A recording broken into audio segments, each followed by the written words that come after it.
welcome everybody. Sounds like we have a quorum. Looks like we have a quorum. I think we got a motorcycle gang is what we got. Yeah, we do. Everybody looks pretty tough. I like it. I like it. So let's go ahead and get into this meetup. We got a lot of really cool stuff to discuss and share with the community. But first, poll time. How long have you been using Liquibase? Less than 6 months, 6 months to a year, 1 to 3 years, over 3 years. I don't currently use it. And I really want an intervention. Yeah, that's what that last choice is. You come to the right spot. I really dislike my personal time and being with my family and friends. So I don't use Liquibase. Or another way is I like handcrafted, artisanal, bespoke database changes. Yeah. I'm into the S&M version of database change management. Yes, yes. So looks wow, this is quite a split. This is a bimodal distribution. That's what the stats folks call it. I got some folks less than 6 months, folks I don't currently use Liquibase, and then over 3 years. Welcome back, welcome to all. So hopefully we'll have something for everybody here. And so introductions time, or reintroductions for folks that have joined us in the past. Nathan, do you want to say hello? Hello. My videos chose today to break, so you get to see my LinkedIn picture instead. Well, I hear webcams are real easy to replace. They got tons of them on Amazon.com, right? Yeah, and all the stores are just full of them around town. So. And flour. Yeah, I hear a lot of baking goods, tons of that right now. Flour is gone. Well, Nathan, welcome. For those of you that don't know, this is all Nathan's fault. He's the benevolent dictator for life, project founder of Liquibase. Next up, we have Kevin Chappell. Say hi, Kevin. Hey, how's it going, everybody? Very well. Kevin is leading our community team. And speaking of community, Ronak, do you want to say hello? Hello, folks. I love and want to support you. And Caroline, additional. Sounds like you're like, I want to support you. yeah. I aspire to. And Caroline, she leads our user community team. Hello, Caroline. Hello. How's everybody doing? Very well, thank you. Good. I'm Robert. And Mario. I'm Mario is Mario. our product manager. That's right. He is our ringleader. Yeah. Carnival barker. All the different interests and inputs and ideas. See where we head. I think the really important thing about this slide is that we've got our Twitter handles here. So blow us up, talk smack, ask for help, thoughts, feelings, we'll take it all. Hey, Good way. Go ahead. We have a community guest star that we need to introduce today. Oh, we do. Please go ahead, Kevin. I was just going to say, Kat is here joining us. She is the creator of the Liquibase University. So I want her to say hi. Hi, everyone. Well, hello, Kat. Go ahead, Robert. Sorry. Well, no problem. And thank you, Kevin. And Kat, my apologies for not putting you on the slide. It's kind of a big deal. It's okay. I don't have a Twitter handle anyway. I'm one of those old folks that don't know how to use Twitter. Well, if you want to find Kat, just blow me up and I'll forward it to her. But there's other ways, and we'll discuss that later. So we're going to have a product update. We're going to go over, we're going to have our community corner. We're going to have open Q&A, and then we are out of here.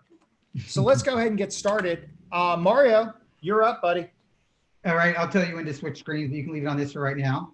Thank you. Yeah, like I say, my name is Mario, and there's kind of two product updates. The first one comes with a little bit of a code sample.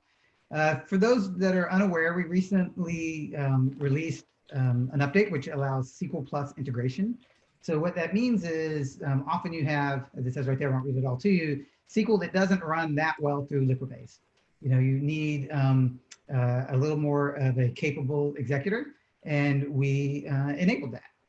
if you want to give share screen to me. Oh, sure. I will stop share. All right, and I will share.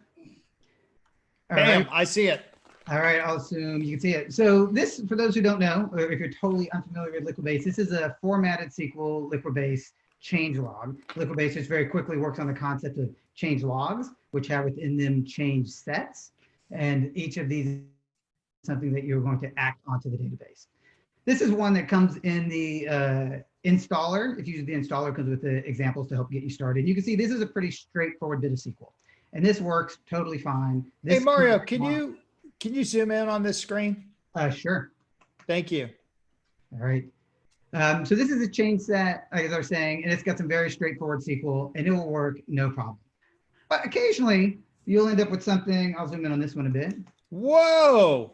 You'll end up with something that honestly chokes out Liquibase, and that's not awesome. And so you need a way to be able to run this more complex SQL. You can see it's got lots of delimiters and line breaks and functions, etc.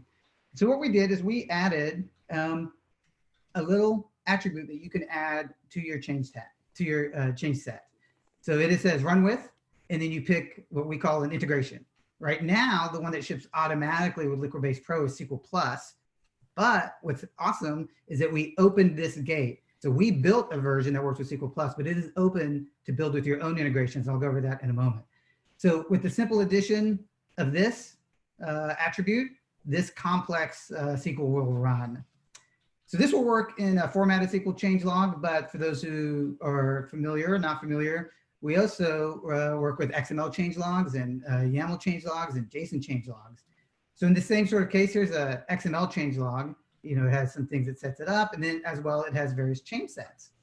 So I didn't copy all of that SQL in here, but this is that same SQL using the SQL tag.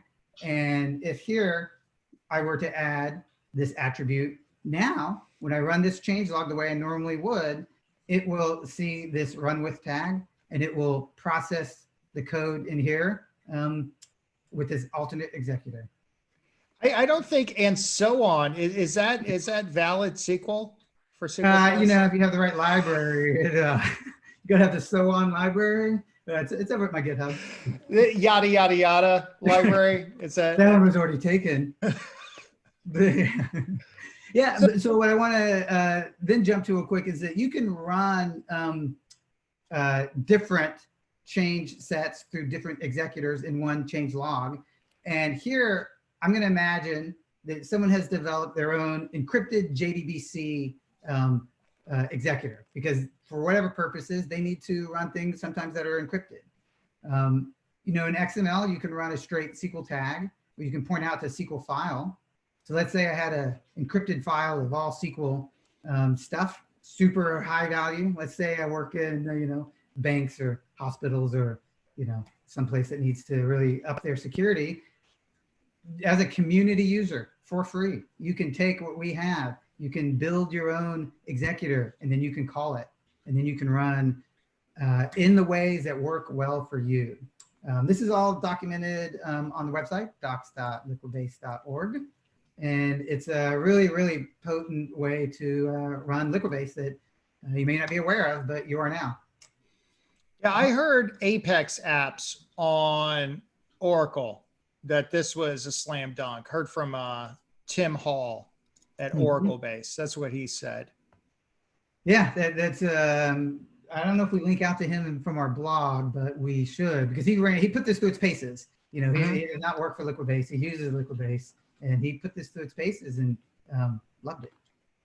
So it's a pretty potent way to run things. Solid. Yeah. So with that, I'm gonna stop share. If Robert, you want to bring that back up. Absolutely. And if you have any questions, as always, feel free to throw them in the chat. I see there are some questions there. I don't know if probably Ronak's looking at those. Right there, there's a link. You know, if you don't know how to get Liquibase, it's just liquibase.org/download. And then there was one more slide. Make sure. Whoop. There you go. This one's a big bit of news, especially if you're new to Liquibase. You've joined right at the right time. Good timing. Good timing. 4.0 is the culmination of thousands of hours, literally, from us in the community. There are, it says more than 100. It's probably, Nathan, you can jump in if you know a number, but it is many, many, many community pull requests and bug fixes. Yeah, I don't know the number offhand either. But Lost track at 1,000. It's a it is a ton. lot. It is the culmination of years worth of pull requests that have been really finally processed, and that's awesome. A couple of things to know: if you are a 3.x user now and you go to 4.x, the reason it changed numbers is because there are some internal API breaking changes. So not necessarily everything that you did before, the behaviors you expect will work in just straight out. Most of it will, but it is worth noting that the things that didn't work in the previous way often get fixed and will work now. So there's a lot to get out of 4.0. There's updated extensions. If you have old extensions that are not updated, there's a compatibility layer. New ways to find files and resources, which is really a kind of a big deal. It trips people up a lot. Way improved output and logging. I mean, it sounds inside baseball, but it's valuable. Yeah, but if somebody's just new to this, they're just basically, life is going to be a lot better than somebody using Liquibase 3.10 or something like that. Yeah, that's true. And it's smoother, and there are so many bugs are squashed. I mean, I can't even tell you. But it's good. I highly recommend that you start with 4.0. If you're already in production with a 3x, have a workflow that makes sense. Don't just jump in willy-nilly, but you should experiment with it, and I think you'll find it works for you. Yeah, and all the future development is going to be based on 4. So that's a good reason to move. All the cooler, even cooler stuff that's coming out is going to be on 4.0. Yeah, we'll give you a little sample. We're building a thing called Liquibase Hub. You can sign up for a free trial. It's at first a monitoring and status SaaS web portal, and it works only with 4.0. But it's awesome, and it does a lot of valuable things. You'll need to be on 4.0 to use it. So for our new folks, ain't no thing. Yeah, just go. Showing up at the right time. Yeah. All right, any questions, throw them in the chat. You can do it now or later. But I think that is all for me, unless someone on the panel has a question, comment. No, let's keep moving. All right, let's move on. Who wants to talk about this? Is this going to be Kat? I think this might be me. So just to reintroduce myself, I'm Kat, and I lead the team, the technical content team at Liquibase. And if you guys don't already know, this week we launched Liquibase University, and its very first inaugural course, Liquibase Fundamentals. The Liquibase Fundamentals program is a full curriculum and learning solution for educating new Liquibase users on the basic core concepts of Liquibase. The curriculum itself consists of 5 modules, which covers installation and configuration, how Liquibase works, what the developer workflow is, basic common Liquibase commands that you would use on a daily basis, and just basic Liquibase best practices. It has 5 knowledge checks, 1 for each module, and then 1 examination at the end of 50 questions. Users who go through the fundamentals program, they'll learn Liquibase through a combination of online textbook, animated videos, and activities. Then their knowledge will be reinforced at the end with a knowledge check at the end of each module. There are 77 individual units in total, which have to be completed sequentially and can't be skipped. And you must complete each section before moving on. The whole curriculum has been taking most people between 6 to 8 hours to complete, although I have seen some people just blow through it real fast, and I've seen others who have taken their time. It is self-paced, so you can take your time. It is there for you to just really learn the basic concepts of Liquibase. Like I said earlier, the certification exam is 50 questions and it's not timed. However, you only get 2 attempts at passing the exam before you have to take the course all over again. So make sure you know your stuff before taking that exam, because then you have to go through everything sequentially all over again. In the future, we are planning on growing Liquibase University. We want to include an advanced and expert level certifications, as well as other courses to help enable you to plug into Liquibase into your current CI/CD processes, or learn about usage patterns or workflows.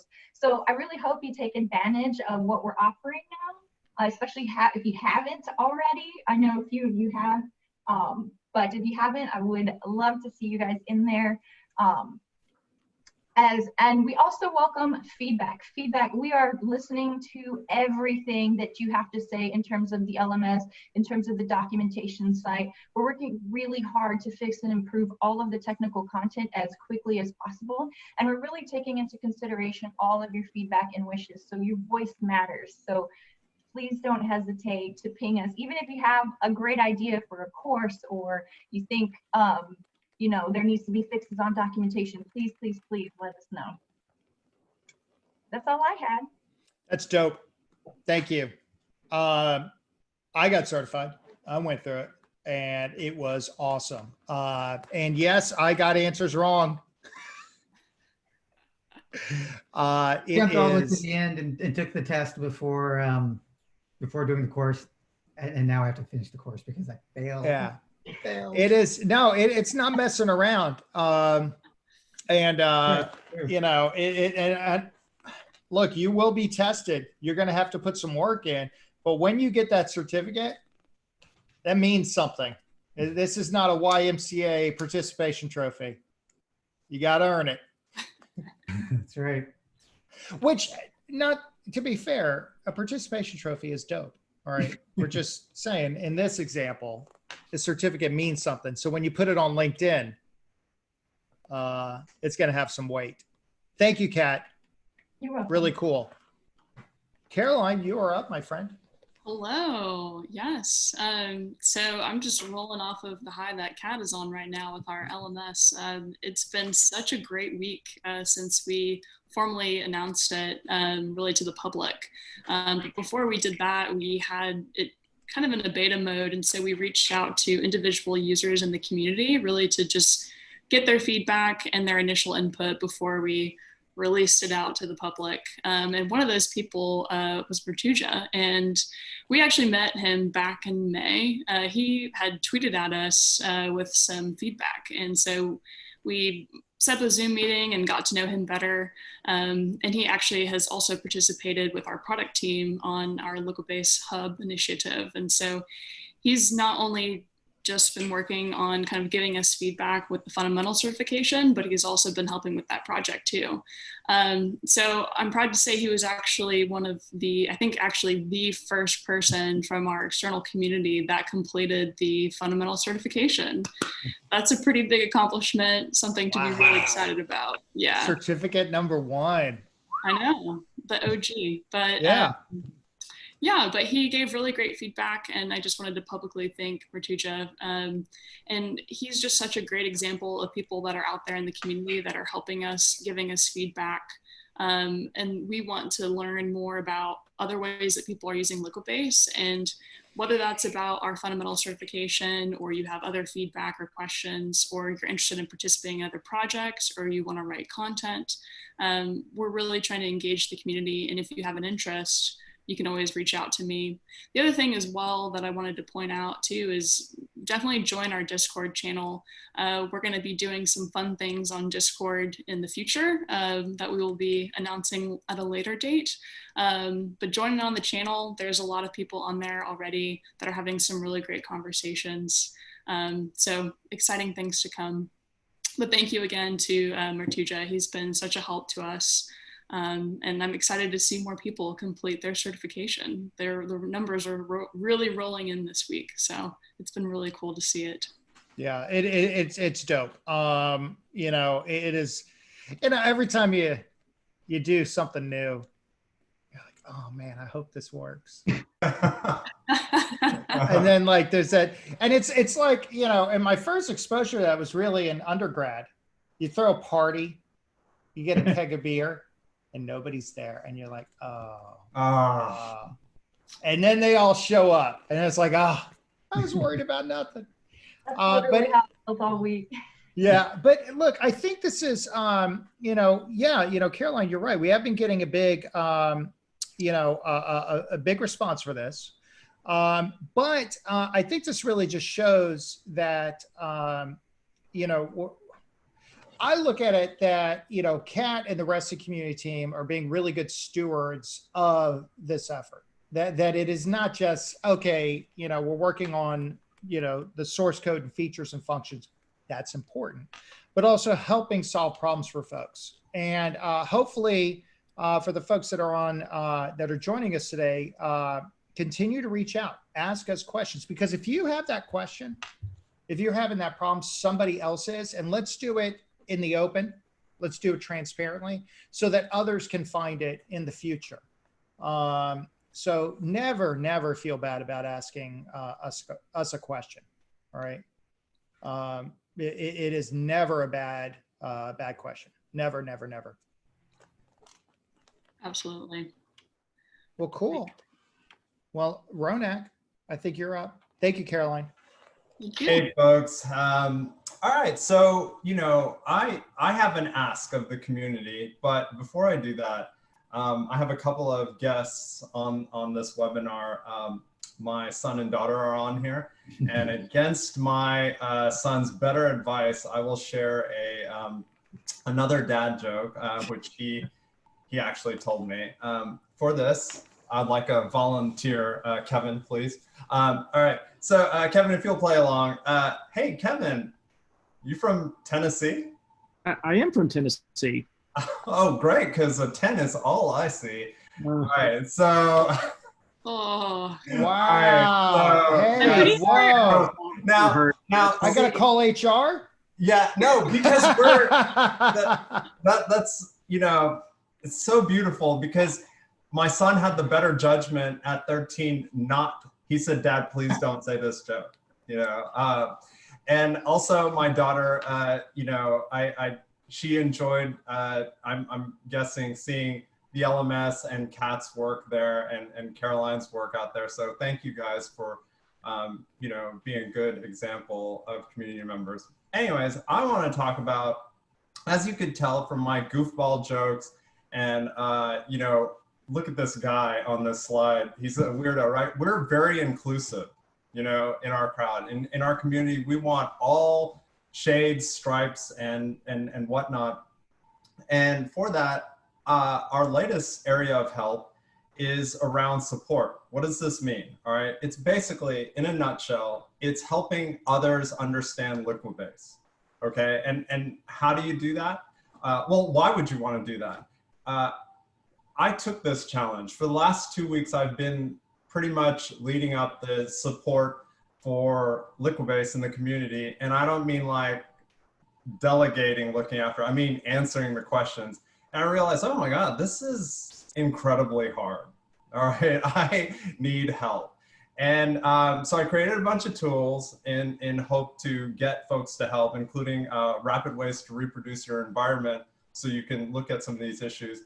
And in it, I learned why you might want to do this. All right, so let's say you're fresh off of your Liquibase University High, you got your fundamentals certificate, and you're like, now what? You know, maybe my job doesn't use Liquibase yet.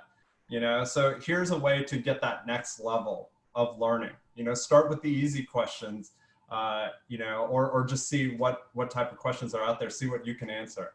It's also what I've liked. For instance, I never have worked with Redshift until yesterday, until a user had a Redshift question. I was like, and then I discovered a number of things. Oh, maybe our documentation needs to be improved and whatnot. And so I did it. That's how we are in the community. You see a problem, you run to it, and you do it. So it's experience way outside of your norm. Never heard of Spring Boot before I started having to support it here. All right, and finally, it was in this COVID lockdown type of era that we're living in, I am loving the opportunity of meeting all these cool people. I mean, we talk with people from India, Nigeria, Germany, you know, Nordic nations, yeah, a few folks from the US too. And it's just a whole, but seriously, we're very international. I would say, I would put it at 50-50. If you want to, you know, meet folks and practice some other languages because the English doesn't translate well, I gotta say that was a hidden benefit. since I can't travel right now. So I've tried to sell this a number of times. I hope you join me. But here's what my ask is. Just jump on the forum. Just see if you can answer some of those questions. I'll later on be posting on the forum how to stand up your environment. Basically 5 commands you put in your terminal or command line, creates Docker instance for you, and you can reproduce issues right there and play with whatever version you want.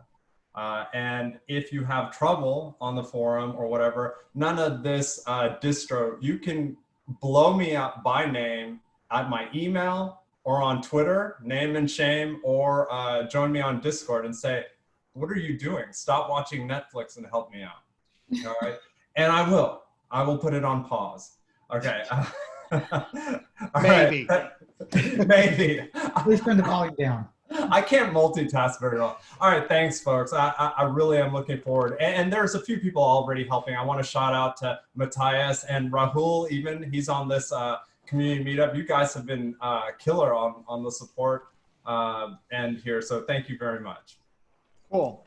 Well, I think that's a good segue. Thank you, Ronak, because Rahul's got a couple of questions. And Nathan, I think you put in the chat that you wanted to tackle those. Is that true? Am I putting you on the spot, or? Yeah, I can certainly talk to them if nobody else cool. wants to. All you, man. Hey, benevolent dictator for life. All right, I can let you serve up the questions and I can talk to them, so it's not just me talking. Awesome. Okay, I love Vanna Whiting. This is wonderful. So Rahul, the first one was Liquibase can run raw SQL without even adding -- Liquibase formatted SQL. Is it recommended at all? I would, yeah. So on there, I would say yes, Liquibase certainly does that, and it works just fine. The things that you lose out on if you're using the not formatted SQL is just kind of some additional capabilities Liquibase does. In the end, kind of what happens if you don't use the formatted SQL, it's like it kind of takes that whole thing and just kind of runs it as a single change set. And so you kind of lose some of the granularity you can do with the formatted SQL, where you might want to put sort of multiple change sets within the same file. You're not able to do that with just kind of regular raw SQL. When you get to the point where you realize, oh, I want to be able to have a precondition in here to only run this sometimes or not other times, or if you want to specify, you realize, oh, I want to add a rollback, rollback statement to this. You're not able to do that in the raw SQL statement. So the raw SQL, I'd say is there because if you aren't at a spot where you want to add the extra, Liquibase formatted SQL and a change set into all of your files, it's there and works just fine. But I'd recommend, we try to keep the formatted SQL as lightweight as possible so that you can just kind of easily add that in, and it will make your life easier down the road. So what I heard is add it, use it. Yeah. Yes, that would be the best route, but yes. It's not that the other one's not recommended at all. Yeah, it works. But there's one that's recommended more. Yeah. It doesn't really take advantage of what Liquibase does if you don't get change sets and change people and rollbacks. Yep. Yeah. Well, since Rahul asked 4, let's bounce around a little bit and show some love and affection to the other folks who've asked questions. And Rahul, we'll get back to your next 3 here. But Venkata asked, I want to use the rollback feature with Liquibase open source on my development branch. I can do it with tag. However, I don't see it working with date and deployment ID. Does it work only with Liquibase Pro, or am I missing something? Mario. Okay. Or Nathan. Yeah, I can grab that one too. I guess the rollback by date should work fine on the open source version. There's also a rollback count where you just say, I want to roll back, 3 change sets or 5 change sets or, 1 change set or 20 change sets. That's another, rollback option that should work well in the open source version. If the date one's not working, send us more information about what's not working on it and we can figure out what the problem is there. Deployment ID is a Liquibase Pro only feature. where you're able to kind of pick out a particular, sort of block based on the, all of the change sets that were deployed together and roll those back as a block. Same with, sort of specifying a particular change set, sort of further back in history without affecting any of the other ones. Those two are the pro only features, but rollback by date, rollback by tag, and rollback count all should work in open source fine. You mentioned targeted rollback, right? For Yes. Liquibase. Yep, that's the, Yeah, if I can jump in for a moment, the two specific commands are rollback one update and rollback one change set. Those are pro commands, and those let you, if you have a series of changes, if you have a series of changes, you only want to roll back this one and not all the ones that came after it. It lets you target it, or you can do a whole update that wasn't the last set of updates. But those are pro. The other ones should be should work. If not, go to GitHub, please, /Liquibase, and file an issue. We'll jump on it. Okay, cool. We have got one from the chat here.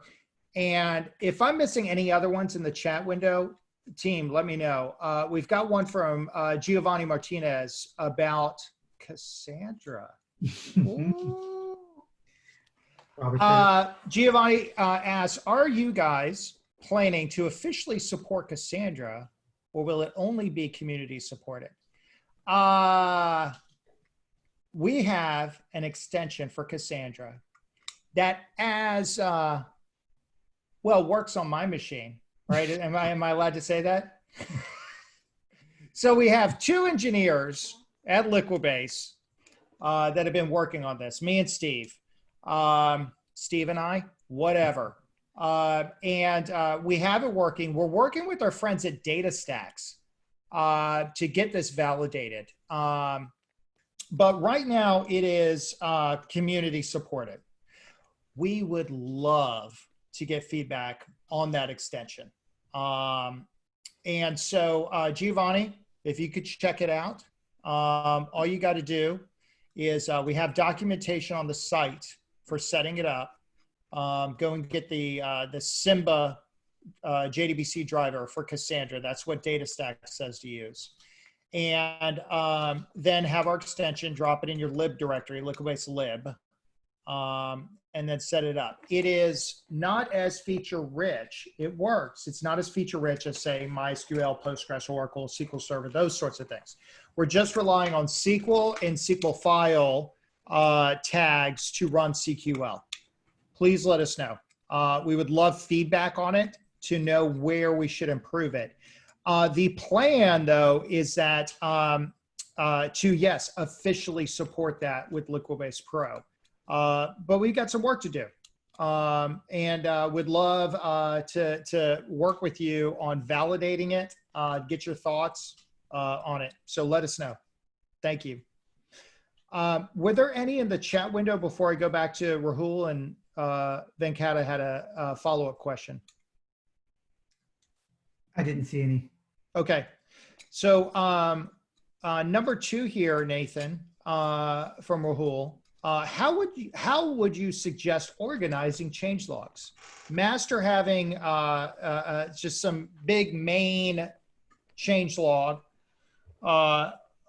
for individual ones, or I think he's talking about includes here. Yeah. And it's like, how do we do it? Yeah.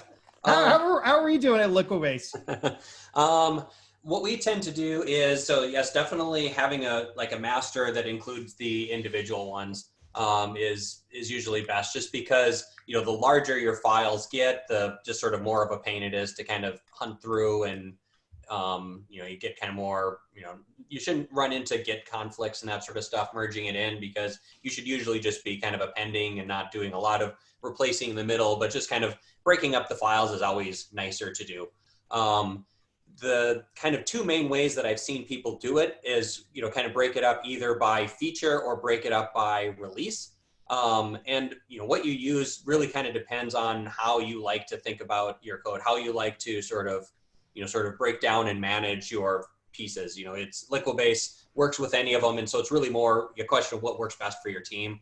The release manner, or the release format's kind of the one that I've been using or we've been using kind of more often lately, where we have our kind of root change log that says, include version, 1.0, then 1.1, then 1.2, then 2.0, then 2.1, and we just kind of break it up that way, because we tend to think about things and, these ththings are going together in this release, then they're going in this release. And when you start a new release, you can add a new file at the end, add a new file for that release. And you always know where to put those change sets.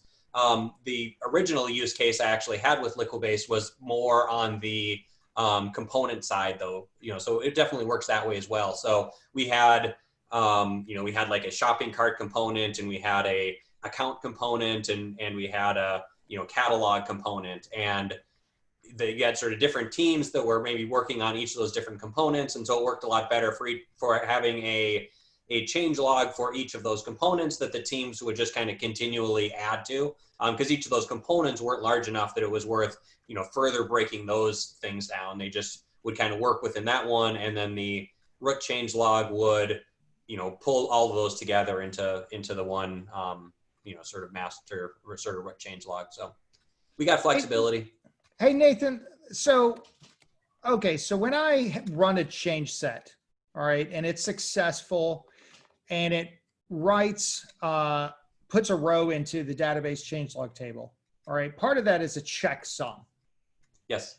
I can move that change set into a different table. And as long as I don't monkey around with it, or I'm sorry, different file, as long as I don't monkey around with it, it's not going to violate the checksum, right? It won't violate the checksum. What identifies the change set is both the ID and the author, and also the file path that it's in. So if you move it to a different file, it's going to be seen as a different change set, because the path is different.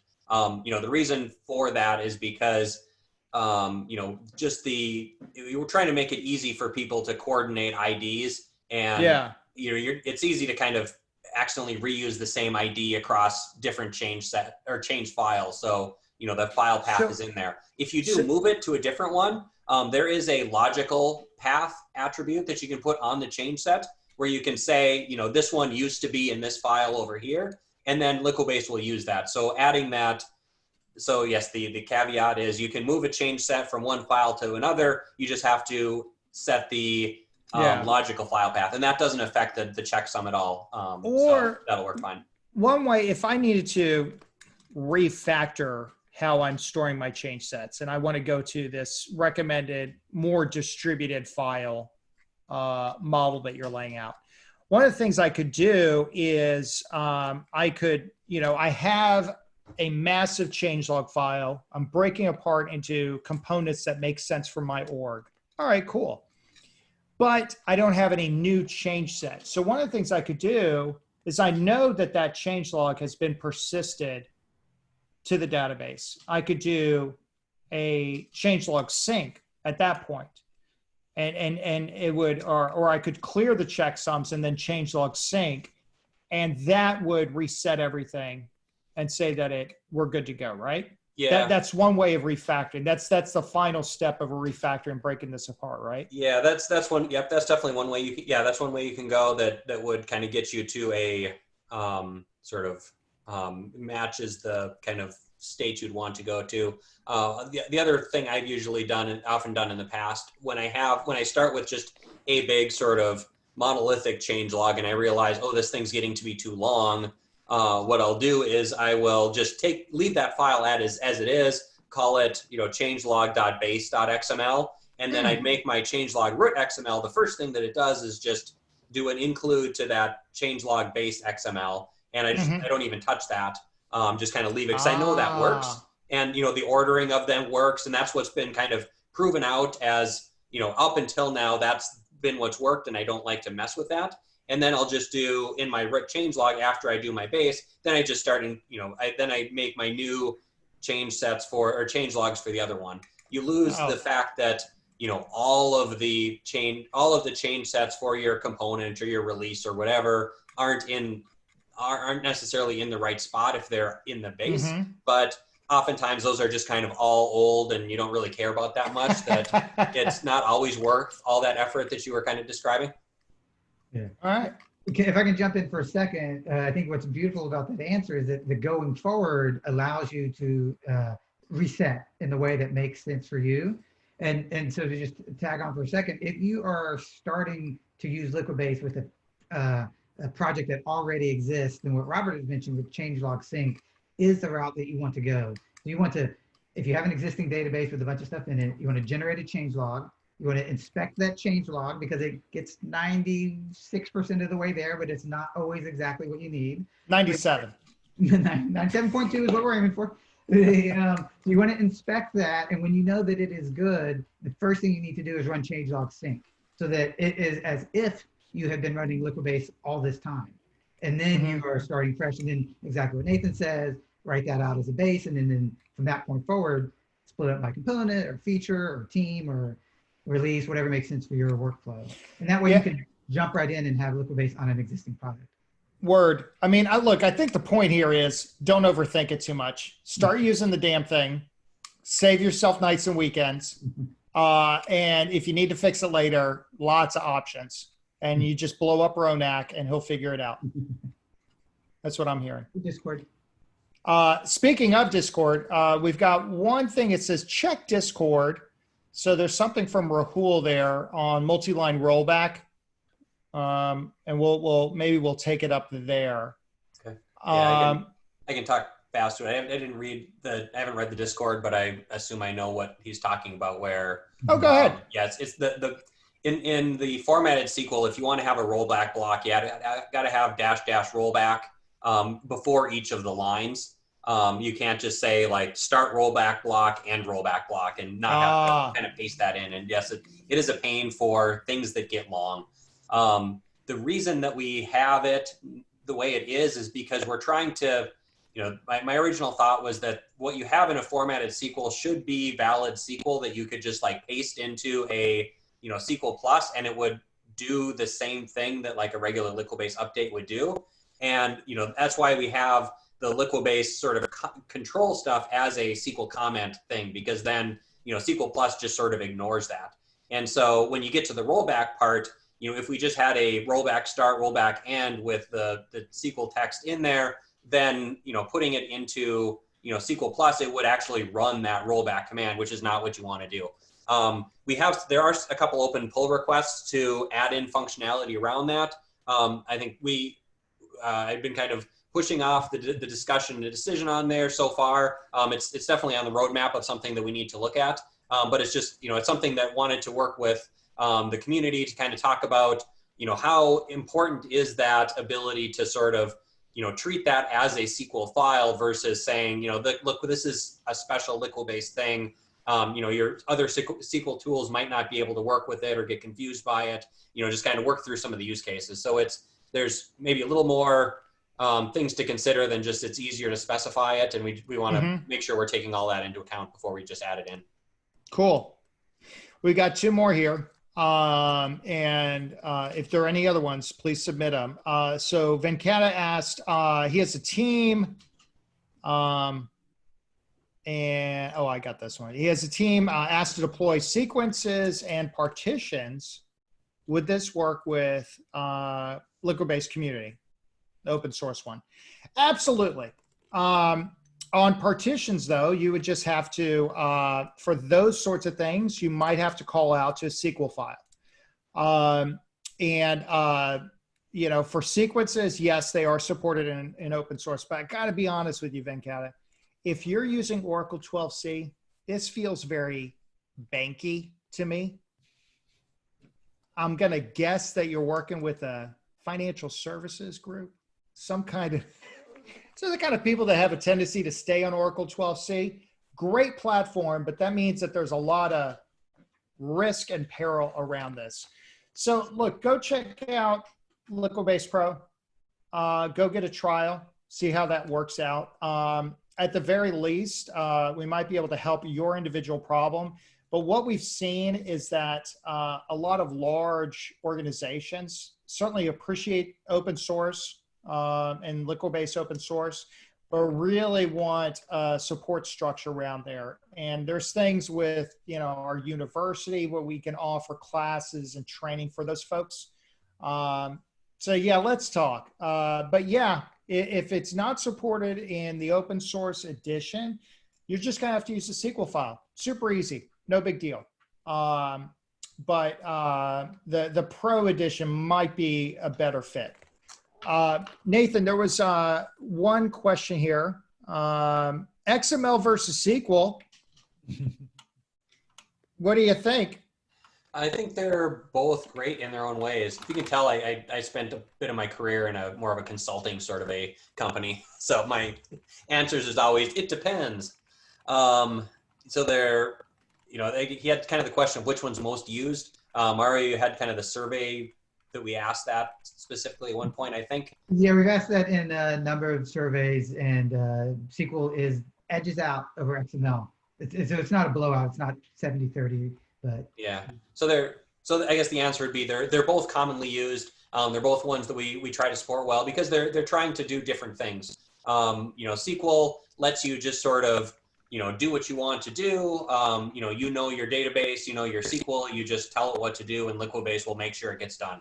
XML kind of adds an additional layer on top of that, which some people like, some people don't like. The layer it's adding kind of lets you, basically kind of more describe the change you want rather than specify the change you want. And so with the, in that describing, it lets us do things like, you can just describe it and we can figure out exactly how to do it correctly on different databases. So you get some database independence more with the XML route.